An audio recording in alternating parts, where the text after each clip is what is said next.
Hello everyone, welcome to the Jake Ganus Show. This is Willie Strickland filling in for David Simpson, who is out of town traveling. David, God bless you, wherever you're at. I'm here with Coach Jake Ganus. Coach, how you doing? Doing good. Glad to have you on, Willie. How you doing? Yes, first time I get to do this with you. Yeah. So that big smile on your face, I'm sure you're very happy about the big win over rival St. Clair. So we'll talk about that a little bit. Yeah, I think any win's a good win, but definitely, when it's a rivalry, and the cool thing about our communities, I feel like they're pretty intertwined. I think Leeds, us, and St. Clair all shop at the same places, eat at the same places, so everybody knows everybody, and so it's really fun when you can get a win like that versus just right down the road team. But just proud of the overall performance of the guys. I thought everybody played really well, and we did some really good things, but obviously still a lot to improve on, but just overall, man, really happy. Now, this is not on my paper, but and I'll do this from time to time. Last year I talked to you guys about when St. Clair and Moody played last year, and we throw in Leeds, and all these, like you just said, all the kids and stuff hang out, parents and stuff know each other and stuff. I think the biggest thing I noticed was the sportsmanship, the class that was shown between the two teams. Yeah, and it starts with Coach Robinson, and myself. I think he's done a phenomenal job over there in his 3 years, and for a game to be a rivalry, it wasn't as chippy as I know it may have seemed, at times. Yeah, there's certain times in a football game when things happen, but we've played in a bunch of games since I've been here, and that wasn't near what it could have been. You're on the sideline with us, so you hear and see what we hear and see, and it was a very clean, competitive game in terms of just our guys. We just had that 1-0 mindset, and it really didn't matter who we were playing that night. We felt good, and we had a good week of practice, and it turned into a good Friday night. Yes, it did. So the offense pretty much scored at will.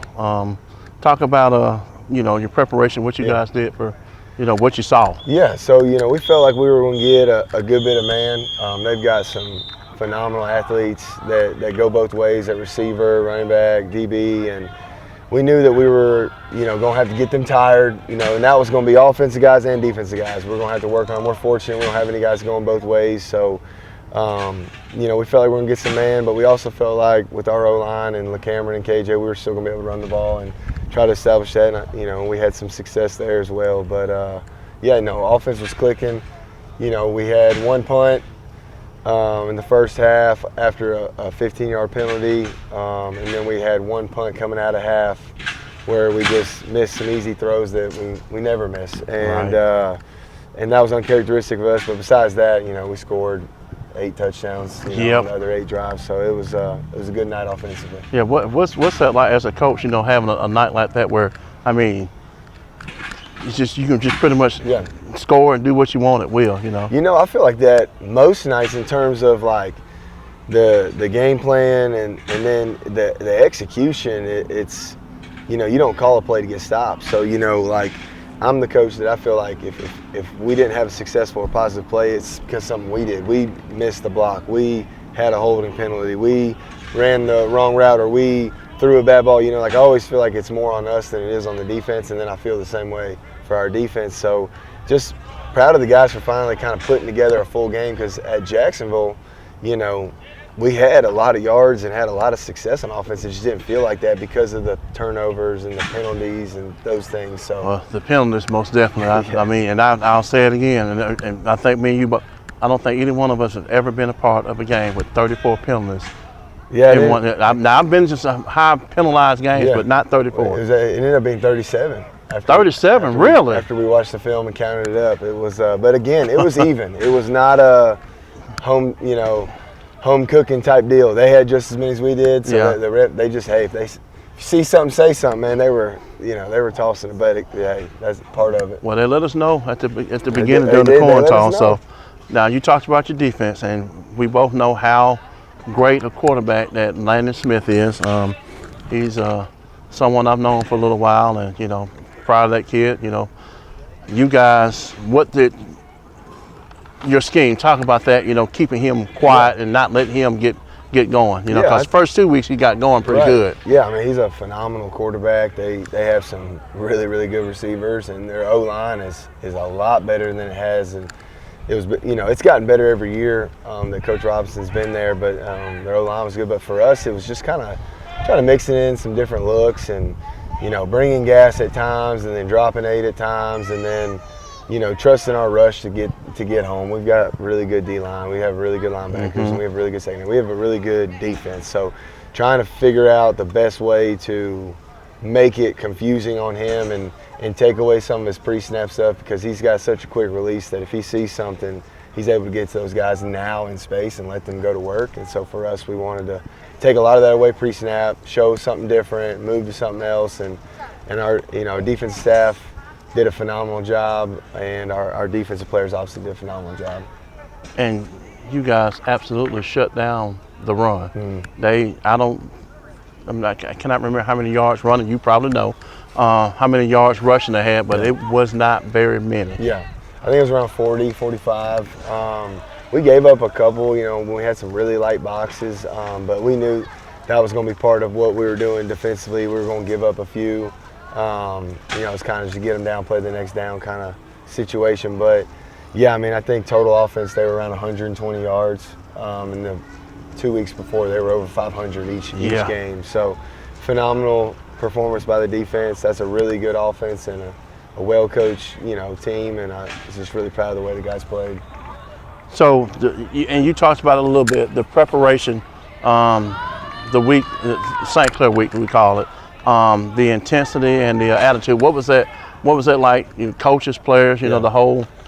You know, I think, you know, something you learn as you go in this thing is you can't make games bigger than they are. And I think the kids, you know, I learned they feed off us as coaches more than I realized when I first got the job. Because like, if I'm constantly saying the word win or the word or their name or different things that make your kids feel like, man, these guys must be really good. Like, if coach keeps talking about them this way, they must be really good. And I remember, you know, I had a senior my first year kind of talk to me about that, and I'm trying to learn and grow, and he's telling me, he's like, hey, coach, you said their name more than you've ever said, because, like, I don't ever refer to the opponent as, you know, their name. I just say, this is who, you know, hey, these guys or this, that, because, like, I want everything to be about us, because if you buy into that and you just make it all about yourself, you know, why is it a big game? Because you're in it. Well, why are they all excited? Because they get to play you. Why are there so many fans here? Because they're watching you. You know, like, if you make it about yourself, you kind of take that pressure and that stress away of playing a big opponent, a rivalry game, a top 10 matchup. You just kind of make it back to playing yourself. Yeah, that's the highest these two teams have been ranked against each other that I can remember. At least that's what when I looked it up, you know, and I wrote down my stuff for the game. Yep. So. So now to add on to that, you know, what's it been like over the last your time here watching? I mean, obviously you got your rivalry games and stuff like that, but watching this program growing to where it's at, you know, right now.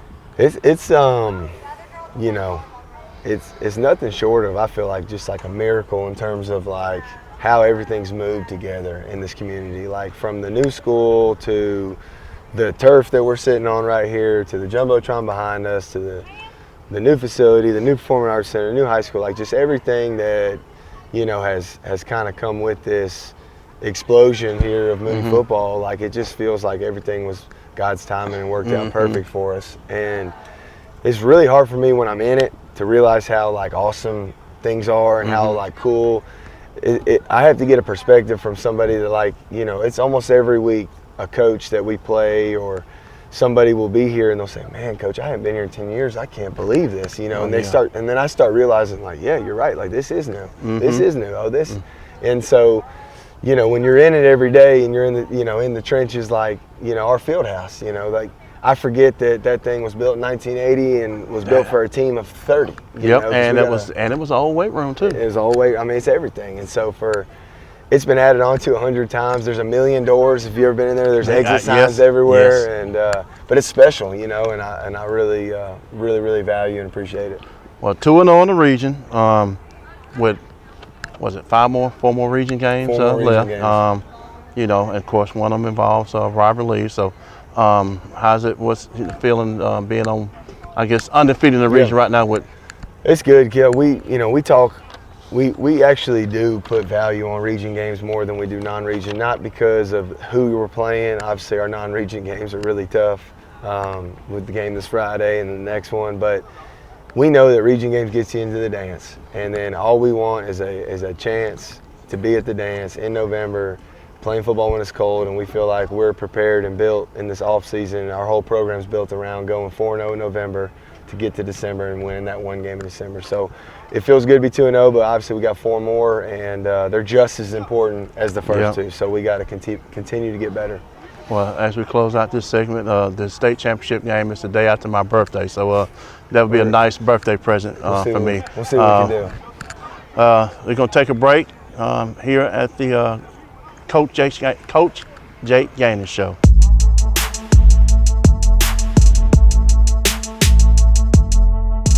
Welcome back to the Jake Ganus Show. I'm sitting here with the awesome, wonderful, great Marshall Teofilo. How you doing, big man? I'm doing good. How are you? Doing just fine. So what was it like playing against your rival, friends? You know, I know you got friends and stuff up there too. So what was it like? It was great. You know, I mean, when everybody knows everybody, that's always fun. You know, highly hyped up game for sure. You know, Odin was a great team and everything, but it was a very exciting and fun game for sure. 2-0 region play. That's a big step for you guys, you know. So what do you think about that? It's great, you know. I think that's definitely expected, but we're you know, super excited for the rest of the region and everything. Just, you know, we're gonna go 1-0 each week. Take care of Helena this week and see what we finish the season out and do. Hey, we got a football game about to start behind us, so that's what all the noise is. So just bear with us. All right, so looking ahead to Helena now. That was a tough game for you guys last year, a grinding out kind of game. So I'm sure you're looking forward to playing against those guys again. Oh yeah, for sure. You know, Helena's another really good team, but I think we match up well against them. You know, if we just continue to have a good week of preparation, you know, and just continue to, you know, work and do all the little things right. I feel really good about this week. All right, so these are off the football questions. I got 3 of them. It won't take long. Favorite subject? Probably math. Math? Yeah. Probably math. I was an English guy. All right, favorite thing about school? Can I say playing football? Is that I'll let you. Because obviously you love it. You're good at it. And your last thing, what's your plans for the future? Kind of undecided. Yeah. If I get an opportunity to play football at the right spot, I definitely would. Maybe even baseball. I'm not really sure. Or, you know, I think maybe coaching later in life. Or I've even thought about, you know, going to Auburn, maybe and getting a business science degree and try to build houses later. Well, goodness, that's a good future right there. Yeah. If any of the coaches at these schools see this, you will not find a finer, harder working young man to play for your team, be it football or baseball. So give Marshall Teofilo an opportunity. Thank you, big guy.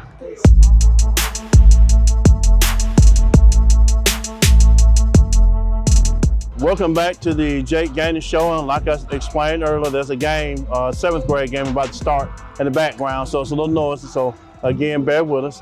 This here with Max Myers, someone I've known for a little while, someone I had the opportunity to baptize. Yes, sir. Back when he was a freshman, I believe. Yes, sir. He's a little taller now. So how you doing, big man? I'm doing pretty good. How about yourself? Doing great. So what was it like playing against your rival? I asked Marshall the same thing. But, you know, you got a lot of friends stuff on that team, too. So what was that like? It was fun, you know, real competitive. You know, a lot of the guys over there, and just going out there and competing, having a good time. Now, to go along with that, what's it like, you know, you and your brother, Mason, y'all playing the same position. So what's it like, you know, watching him on TV or being at the games and, you know, you two playing the same position? I love watching him. He always watches me, and he'll text me, tell me what I need to work on and stuff. You know, it's real fun.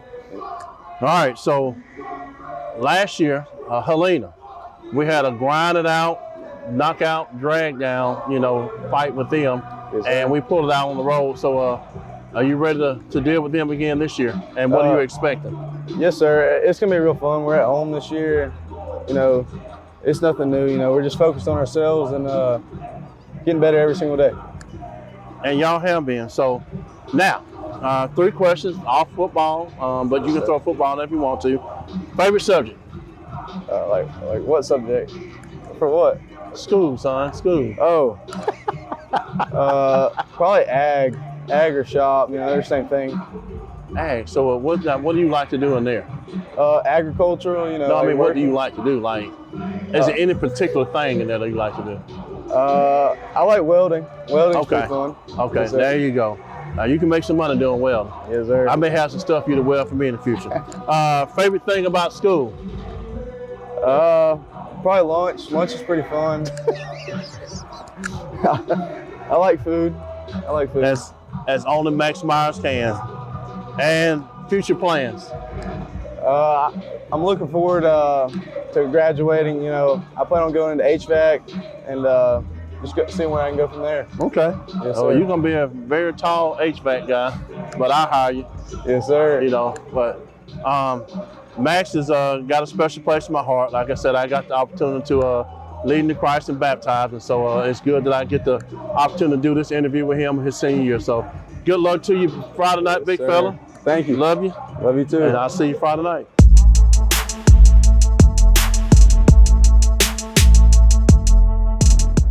Welcome back to the Coach Ganus Show. Hopefully I won't stutter over my words this time. But Helena, the Huskies, they're 1-2. The one win was against Chilton County, and they've lost to McAdor and Spain Park. They were a playoff team last year, finished 6-4, lost to the playoffs to St. Paul, 26-0. We played them in a grinded out game last year. You know, talk a little bit about Helena. Yeah, so their record's pretty deceiving. McAdory is a really good 6A team. They've been getting better over there, and they're really good if you watch them on tape. And then Spain Park, obviously, you know, they won the region last year, had a tight game versus Saraland in the 3rd round, or else they're up there in the semis, state championship in the South, 6A South. So really good football team, very big, got some explosive athletes that can score. Running back, quarterback are seniors. The 2 tight ends that they like to use are both seniors, so they've got some experience back. And they're a really tough team. The reason we scheduled these guys was we wanted a physical game, and that's what they bring. They're going to run the ball, and they're going to try to establish that. They're going to pull guys. They love gap scheme runs, which is great for our D-line and backers to see. And so, like, this is a game we talk about strategic for November. We're going to run into a team similar to this. Could be a Scottsboro, could be a Gunnersville. You know, you don't really know, but this is a team to get us ready for that November run, and man, we're really excited to see them. Yeah, that game last year, and I know we talked about it a little bit, that was a big turning point. It was. Not only for the season, but for the program, you know, when a grinding out game like that on the road. It was, you know, after the Oxford game last year, I remember talking to the team and like just pleading, like, guys, somebody has to make a play to win a game. We can't just keep waiting on someone else to lose it. Like, we have to go make a play to win one of these big games. And so we go on, you know, we play Jacksonville St. Clair, and then we go to Helena, and things get tight there in the 4th quarter, and we found a way to win the football game. And I felt like I went in the locker room after that, and I still remember it like it was yesterday. And I told the guys, I mean, like, no, we hadn't made it, we hadn't arrived, but felt really good about our team and our chances that year from that game, just because I knew, like, all right, it clicked. We had to go find a way to win this game. And so just big turning point right there for our program. Well, this is the beginning of a tough stretch. I mean, I think we've been in a tough stretch since Gainesville. You know, I love the way you do the schedule, so I'm definitely not complaining about it. I know why you did it. You know, but this is the beginning of another tough stretch as we in the middle of the season, and as we get down to the end of the season. Yep. And this is something, you know, we've talked about on here a lot of times, is building depth. You got to have depth. You know, if you got to have depth if you want to make a playoff run.